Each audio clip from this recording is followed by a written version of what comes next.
Reading this morning is from Matthew, chapter 27, verses 32 through 44. Matthew 27, beginning at verse 32.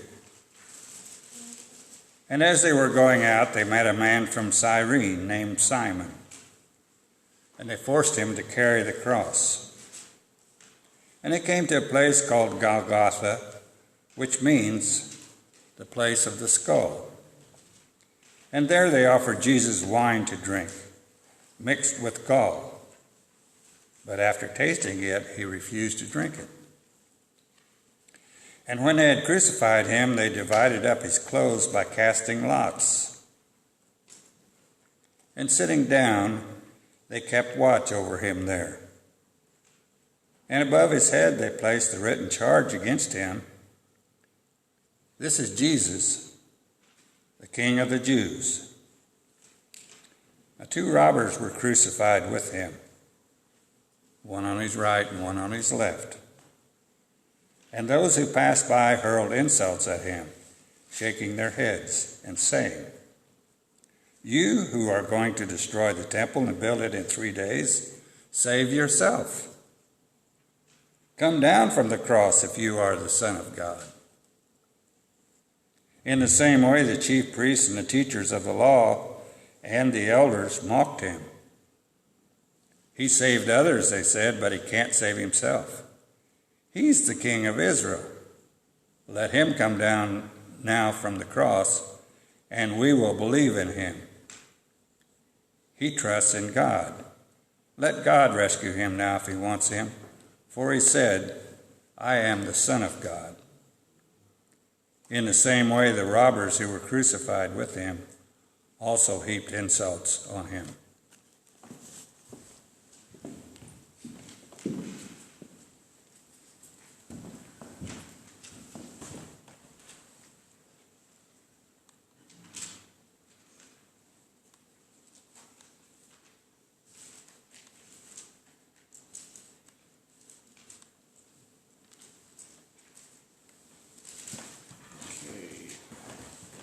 Doing a little experimenting here with some live video on my own YouTube channel. So if you haven't looked at my YouTube channel, I do have one. I'm just trying to see how well it goes live. Where I lived before, our bandwidth didn't allow it, so we're just trying a little experiment.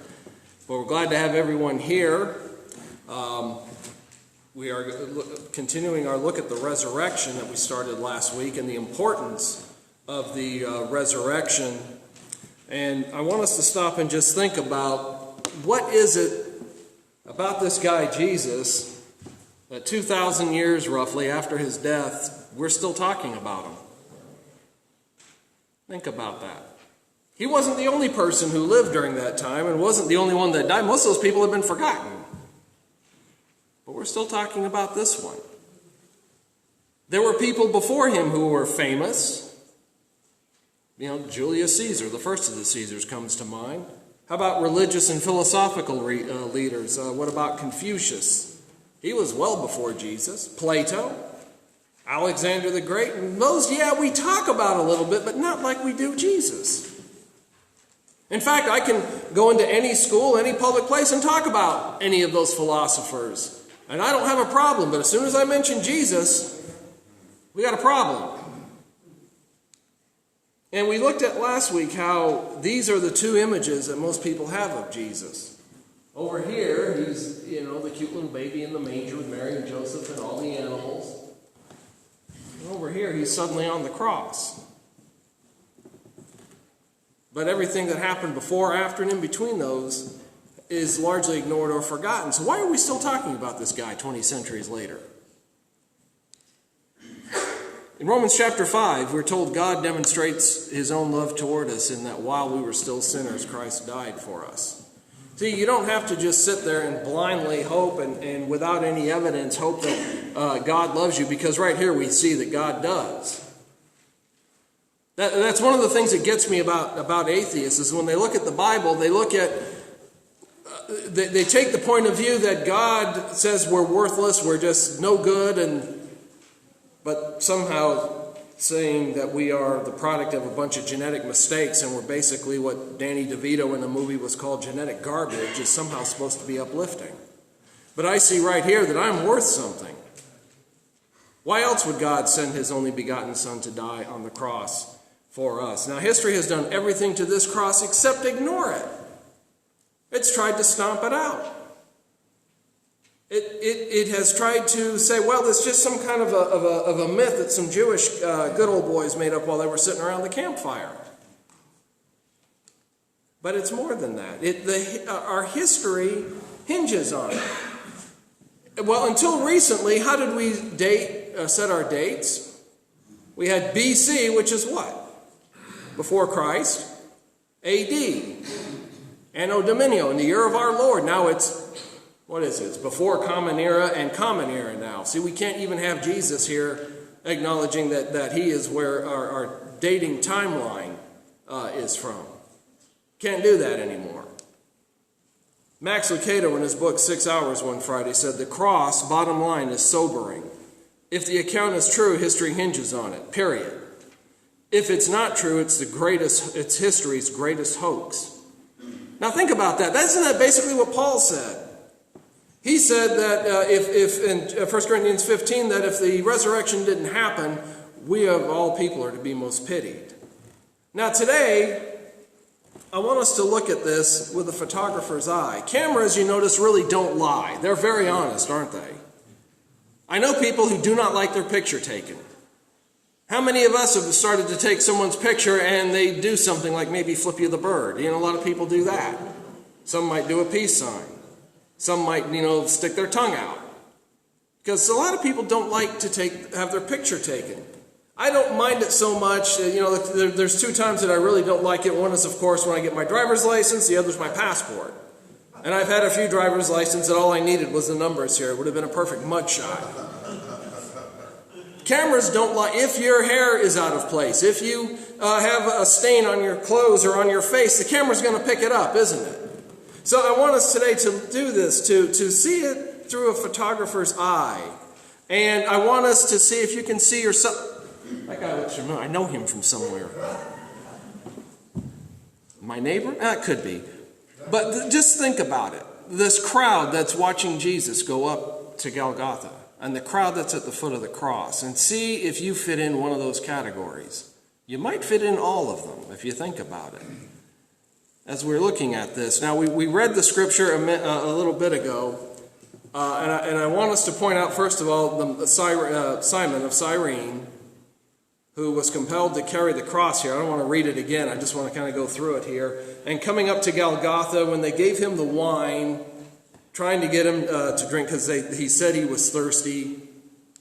And then they crucified him there, casting lots. Now, keep that in mind. Remember the casting lots. I'm going to mention something about that a little bit later when we get to the soldiers that were there that day.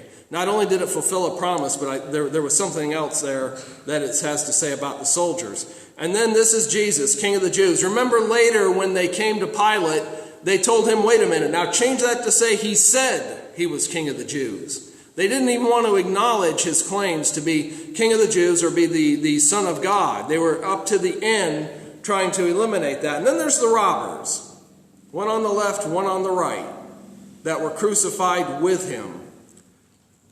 And then those passing by, the people in the crowd, the general population that was there watching the crucifixion, saying that he said he was King of the Jews. Let him come down off the cross if you are really the Son of God. The mocking and the absolute just sheer disrespect they were showing him. And just a few days before, he was being brought in as a hero, basically. And the chief priests, well, we expect that from them. They've been his number one nemesis ever since he came on the scene. And then the others, saying he saved himself, or he saved others, but let's see if he can save himself. And then, of course, he trusted God, and then the robbers. So I want us to look at these faces here for just a minute. First of all, notice the angry faces. Have you ever been there? There was a time when I didn't grow up in a church going home, but I could see myself there in the angry faces crowd. These are the ones with the Pharisees. We can start there. The Jewish leaders who delivered Jesus up. Pilate knew it was because of jealousy that they were delivering Jesus up. He knew there was no legitimate reason for them to do this. And that kind of explains some of the things that he said and some of the things that he did before he finally turned Jesus over to be crucified. And there's more about that. But look at these faces, just filled with rage. They wanted him out of there. The scribes, the Pharisees, and the Sadducees, they had no use for Jesus. They were just people who saw him as a usurper, as getting in their way. He's got to go. And the anger that they had and the hatred they had, to them, this was going to be their victory. This is going to be this threat, this danger that we've got from this guy is gone. They wanted his trial underway as quick as possible. I have a book in my collection. I haven't read it yet, but it's written by a rabbi of all people, and the title is The Illegal Trial of Jesus.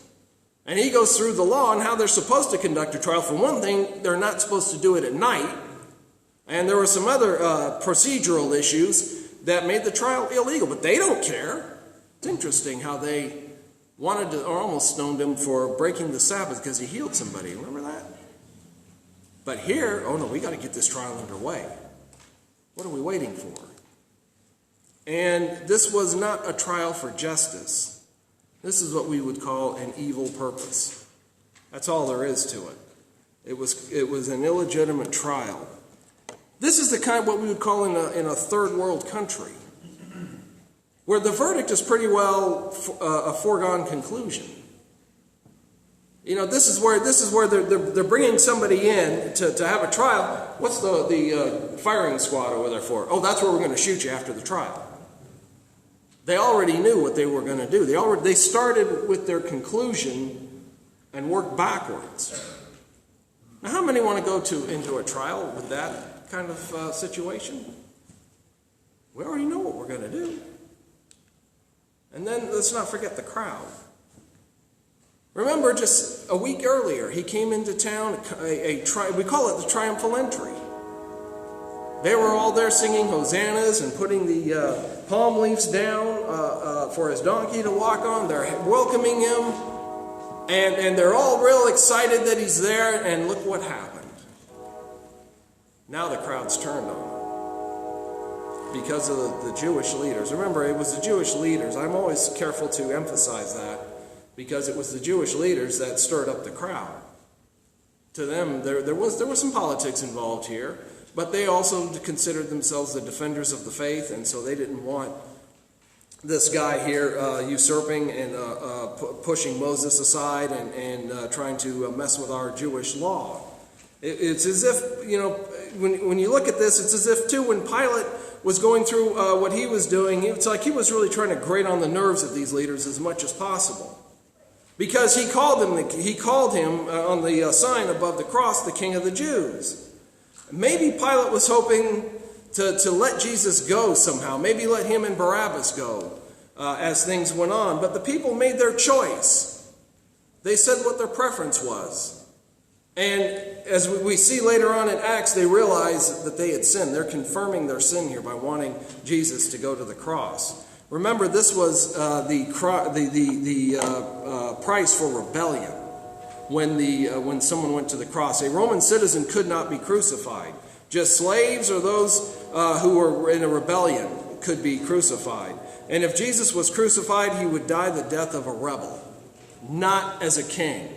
And the Pharisees knew that, and that was important to them. And then the previous week, the crowd shouting his glory, they now want his death. My, what a difference a day makes, or 2 days makes, or 3, or whatever it was. Just a few days. And the court where Jesus is standing here in Pilate's court probably wasn't much bigger than this room. Probably held just a few hundred people. But this would have been a select group of people, carefully picked to support the case of the Pharisees. You know, this goes back to the third world country illustration where we're only going to present witnesses for the prosecution. We're not going to allow any witnesses that would actually help his case. We're only going to bring in these certain ones. Jesus, though, is showing them love. But remember, on the cross, he asked God to forgive them. But all around, he's just seeing anger and hatred. And he's there I've often wondered what really was going through the minds of those people there in the crowd that day. Are they really that angry, or are they just going along with the crowd because, hey, this is what everybody's doing? Now, there are also some of those faces that are cold and indifferent. How about you when you look at Jesus? Do you just see when we come together here and we take communion, just a little cracker and some grape juice? That's part of our weekly ritual. When someone first approached you about the gospel, what did you think? Well, that's all very interesting, but I just don't really have time for that right now. Look at Pilate. He was rather indifferent, wasn't he? See, Pilate, the governor there, he was one that, he had that area there was what he was put in charge of. He was there from about 26 to 36 AD, roughly. And Pilate's normal residence was Caesarea, but when there was something, special event going on in Jerusalem, typically he came to Jerusalem with extra troops to try and keep order. And Passover was definitely one of those times when you had large crowds and a big event, and so he's got to be there to keep charge and keep everything under control. Bring in extra soldiers, kind of like we might do if there's like a presidential visit or something. They bring in all the local police is going to be on duty, the state troopers, the Secret Service. We've got to make sure that we've got proper security. That's basically what Pilate was doing there, just to try and keep the peace, was all that was supposed to be there. And Pilate's kind of an interesting character. He's the one man who had Jesus' life in his hands. We don't know a whole lot about him. There is a legend that he was actually born in Scotland, but I say it's legend. Nothing has ever really proven that. But what we do know from him is that he was a pretty ruthless ruler. You remember the part in there when he's trying to decide what to do, and they say to him, if you let this man go, you are not Caesar's friend. Probably referring to an incident that happened not long after Pilate got there, where some pigs were offered on the altar, and it caused a riot where extra troops had to come in. And it's kind of taken as what they're saying to him is, Pilate, you remember the last time you crossed us and what happened? You don't want that to happen again, now do you? And something Pilate maybe was not quite as hapless as we first thought. Some think that he is being a ruthless governor and a military man, maybe not so much politically savvy, but he's one who just did whatever he had to do to hang on to power. And that's kind of interesting. I've actually played Pilate once in a play. And in those days, I didn't know much about stage or acting. I just went out and did my lines. But since then, it might have been Wikipedia, I don't remember. But I saw a list of all the actors who've played Pilate in film and the different ways that he was portrayed. I think probably Mel Gibson in his film gets it the closest, where Pilate is a very frustrated military leader. He strikes me, after the more reading I have done, again, we don't know a whole lot about him, but he strikes me as the kind of guy, sort of like a kind of a Frank Burns type, if you remember from MASH, where I should be the company commander. I should be running it, but instead I'm playing second fiddle to Colonel Blake. I should be the chief of staff in the Pentagon, but I'm stuck out here in this assignment, or at least be in Athens or a city of choice, but I'm stuck out here. It's like when my dad was in the military, the joke was if you got your CO mad at you, you'd get shipped to Greenland or something like that. To him, this might as well be Greenland. It's just a little warmer. Or be on the moon. He is frustrated. And now I've got to deal with these Jews and this guy named Jesus. Why am I stuck here? Why me? That's the way he kind of comes across to me, and that's open to interpretation in that. But that is just my reading of him and of history of the time. That's the kind of man that I see him as. He is just at his wit's end here. And then look at the Roman soldiers. They're kind of indifferent, aren't they? What are they doing with Jesus' garments? Remember it talked about them casting lots. So we've got this guy, he says he's king of the Jews. He's got this really nice cloak here. I want it. No, I want it. Here's what we'll do. Anybody got some dice? We'll have a quick game. The winner gets his clothes. That's pretty cold and callous and indifferent, isn't it? You got a dying man here, a condemned man, and you're gambling for his clothes. Can't get much more indifferent than that. And remember, the Pilate and these soldiers here, they've gone through this before. They've done crucifixions. It's almost like a day at the office for them. And this is the illustration over here. You notice the bone pieces in here. This is wooden handle with leather thongs and these bone pieces. It's going to rip the flesh right off of his back. They just got done beating this guy. Now they've put him on the cross. Now they're gambling for his clothes. Pretty apathetic, don't you think? Those faces today are different, but the emotions are the same. Mention Jesus. People get angry. Or they don't care. Or like some of these soldiers and people in the crowd, they might mock us for our beliefs. But just think about that, all that sea of faces. And like I said at the beginning, some of those people are going to go from apathetic to angry to mocking, back to apathetic again. I wondered, because there were a lot of people there that day, but I don't think that was the whole population. I wondered if there weren't people going on about their business who wondered, what's going on? Oh, it's a crucifixion. Yeah, the Romans do that. I got to get to work. I've got this food here I've got to take to my mother. She's not doing well. I got to take her supper. Okay, I wish these crowds would go away. I've got things to do. I've got, like we do when we're sitting out here waiting for the train to pass. We just want it out of the way so we can get on with our business. There were people there that day who did the same thing. And then what about the believers? The people in the crowds there who might have had some faith in him, like the centurion. Now, the centurion is not just somebody right out of boot camp. Centurion, it's the Latin for 100. They typically had up to 100 men, probably a platoon, maybe 2 platoons in our modern military. 100 was full strength. More than likely he had about 70 realistically. But he's a leader. And he's carrying out these sort of things before. This isn't his first one, presumably. But he hadn't experienced one like this. In fact, there's another sort of legend that says this might be Cornelius. We don't know that for sure, but some have speculated this might be Cornelius, who later becomes a Christian later on in Acts chapter 10. But that's just, speculation. But the point being is that he is with all these soldiers. They have done other crucifixions, but this one's different. There's this guy, I don't think he did it. I don't think he's guilty of what they've accused him of. But he's on this cross anyway. He's, again, just doing his job. He doesn't get to pass guilt or innocence any more than the bailiff who takes a prisoner out of the court and takes him to the county jail or to the state prison. I'm just doing my job. The judge and the jury found you guilty. I got to take you to jail.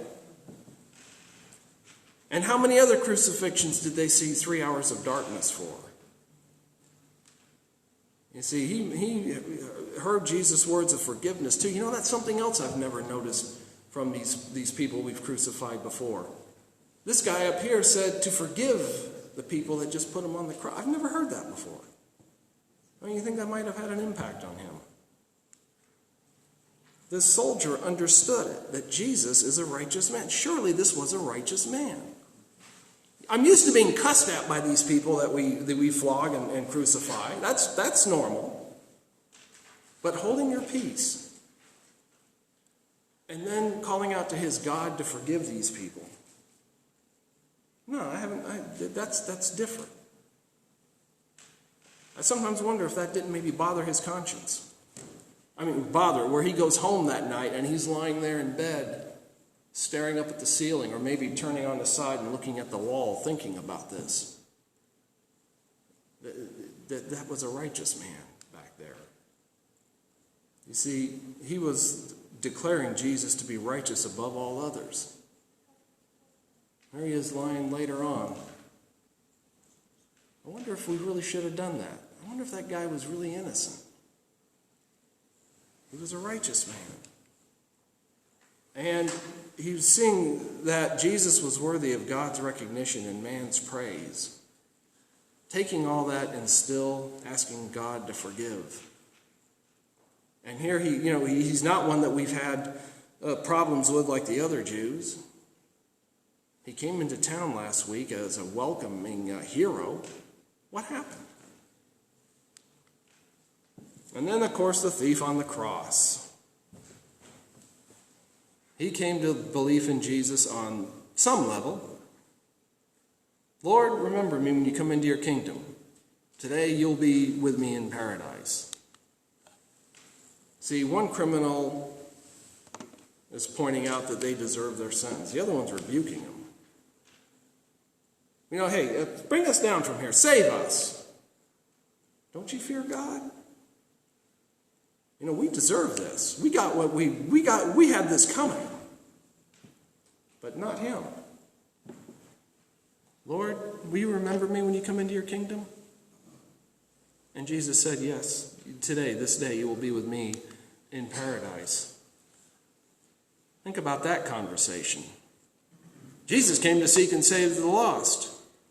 Now think about that centurion again when he says, okay, wait a minute. This guy's rebuking Jesus. This one is saying, we deserve it. Jesus is saying, I'm going to be with you in paradise. It doesn't make sense. But Jesus had said before, I came to seek and save that which is lost. We don't know anything about those two criminals, about their lives, whether maybe this was just a one-time they got caught, or did they live a life of crime? Just look at that conversation. Then there's the open seekers. These are the ones, the people who maybe don't know Jesus, but they know that there's something, got to be something better to life than what I'm living now. There's got to be something more than just paying a lot of taxes and going to work and then dying and being put in the ground. There's got to be something else. And some of the people in the crowd that day, I think, were this. They were probably curious. I've heard about this guy, Jesus, but why is he on the cross? Of course, that'll all be answered later in time when Pentecost comes around and the first sermon then is preached. And then the disciples. Boy, probably not a more pathetic group than those disciples that day. They were the ones that were all in, especially Peter. And then what did Peter do? He swore an oath that he didn't know Jesus.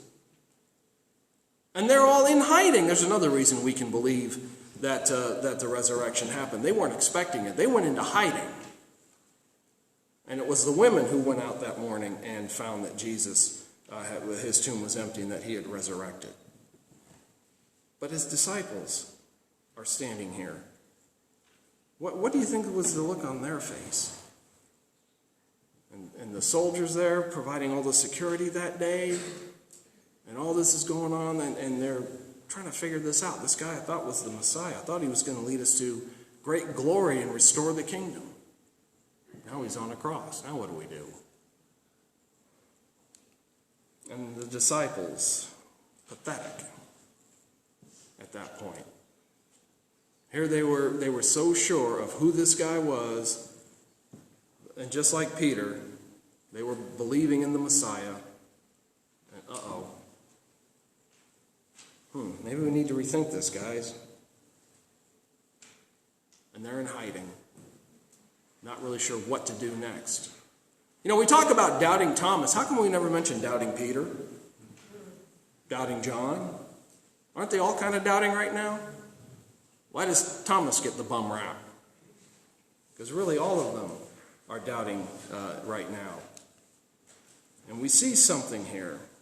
We see the desire, though, that Peter, and at least Peter wants to be near. He's following at a distance, but he's not right there in the inner circle anymore. He's backed off.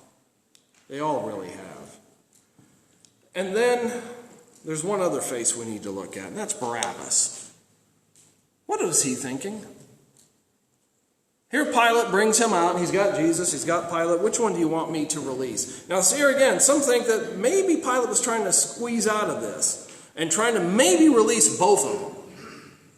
But they wanted Barabbas. In fact, there is a movie that was made in the 1950s with Anthony Quinn playing Barabbas, and because we don't know what happened to him. There is talk he became a Christian, but we don't know. And it's an interesting study to look at that and see how he's portrayed. Now, if you're Barabbas and you think you're going to get executed for your crime, and all of a sudden you're released. Did he go away slowly and kind of, what's happening here? Or did he run off? There was a movie John Belushi did years ago called 1941, and he had a line that he used several times in the movie where he went off and told people, "Sayonara, suckers." Did he maybe do that to Jesus? Bye, I'm out of here. Or was he, I don't get that. What's going on? We don't really know. I wonder what he thought about Jesus that died who was dying in his place. Did he maybe have some gratitude about it? I just wonder. That should have been me. But right now, you're in the place of Barabbas. So what are you going to do with this man that's hanging up there on the cross in your place? Jesus came to seek and save the lost. He came to give his life a ransom for many. And this is where atheists don't get it. They don't understand why one man had to go, and to them it's just telling the torture of a human being. But think about it. That's where they misunderstand God's justice and God's righteousness. It's 100%. It's got to be satisfied. God cannot just let sin go. That violates his sense of justice and righteousness. A price has to be paid. Under our justice system, a judge can look at the charges and just say, okay, I'm dropping the charges. The police sees this evidence improperly, well, there goes the whole case. That's not the way God works.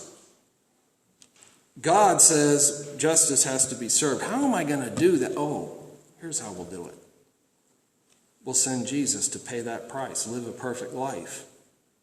He'll go to the cross. So right now you're in Barabbas' place. What's your reaction, your response to Jesus? Is it going to be just anger? What are you telling me I'm a sinner for? I will get there on my own, thank you very much. Are you kind of apathetic about it? Well, that was interesting. What time's that ball game start? Come on, preacher, hurry up. We got to beat the Baptist down here to Eva's eatery. Or are you looking at it more of that was a severe price to be paid. He went to the cross for me, and I need to make some changes in my life. Which one of those are you? Think about it. We'll stand in a minute, and if you have a need to respond, we'll give you that opportunity, or we'll talk to you privately about it. Whatever the need is, which one of those faces are you today? And if we can help you, let us know as we stand and as we sing.